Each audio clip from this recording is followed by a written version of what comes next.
Les autorités maliennes ont annoncé le 14 novembre 2023 qu'elles avaient repris le contrôle de la ville de Kidal, ville qui était précédemment aux mains des rebelles Touaregs de la coalition des mouvements de l'Azawad, et ce depuis plus de 10 ans. C'est une réelle victoire car l'un des objectifs de la junte malienne était de rétablir l'intégrité territoriale.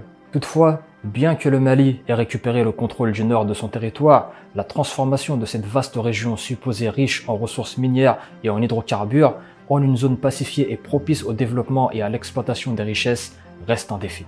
Cette victoire revêt une importance capitale du fait que les rebelles et les terroristes à Kidal incarnent deux aspects d'un même problème. Leur connaissance du terrain, leur mobilité et leur capacité à prendre par surprise ont été les moteurs de l'insécurité dans la région. Le colonel Assimi Goïta peut légitimement se féliciter de cette réussite rendue possible par le retrait simultané des troupes françaises et de la MINUSMA, mission de l'ONU déployée pour stabiliser la situation conformément à l'accord d'Alger. Le départ de la MINUSMA le 31 octobre 2023 ayant ouvert la voie à la reprise des hostilités entre la rébellion et l'armée malienne, cette dernière ayant utilisé ses drones et avions pour affaiblir les mouvements séparatistes ayant pris la fuite dans les montagnes avoisinantes. Cette reconquête de Kidal des mains des rebelles et des groupes terroristes contribuera inexorablement à l'unité du Mali, cette région étant à l'origine des troubles depuis plus d'une dizaine d'années. Les alliances entre le mouvement national de libération de l'Azawad et d'autres mouvements séparatistes avec les groupes terroristes ont engendré une instabilité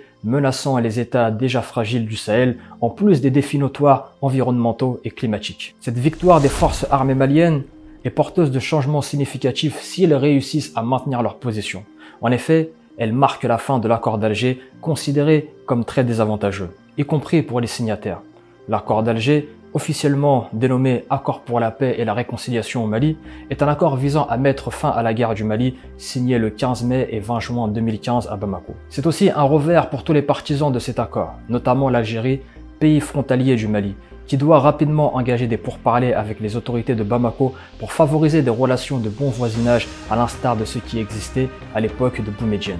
À présent, Bamako dispose de tous les éléments pour conclure un accord équitable avec les mouvements du Nord acceptant la souveraineté du Mali. Il est crucial également d'obtenir de l'Algérie qu'elle ne serve pas de base arrière aux rebelles maliens, aux terroristes et aux djihadistes. Cependant, la responsabilité première incombe au peuple malien qui doit œuvrer pour reconstruire une coexistence pacifique ainsi qu'une cohésion sociale. Je n'émets aucun doute quant à la capacité de relever ce défi. C'est un réel plaisir de constater aujourd'hui que cette victoire intervient suite au départ des troupes françaises et de l'ONU de Kidal. Cela démontre incontestablement aux yeux de tous que la junte malienne a le pouvoir et la capacité d'agir en toute autonomie pour régler la question du terrorisme latent dans le Sahel. L'armée malienne nous montre par cet acte fort en symbolique que la sécurité et l'épanouissement de son peuple est bien au cœur de ses préoccupations. À travers cette démonstration militaire des FAMA, on assiste un peu plus chaque jour à une matérialisation de l'idéologie panafricaine, corroborant le fait que la souveraineté de notre continent passera par l'unité des peuples d'Afrique, couplée à un déterminisme sans précédent. Comme le dit l'afro-penseur à travers une de ses citations, « Personne ne rendra à l'Afrique sa souveraineté. Celle-ci s'obtiendra indéniablement par les Africains eux-mêmes. » Black Spirit.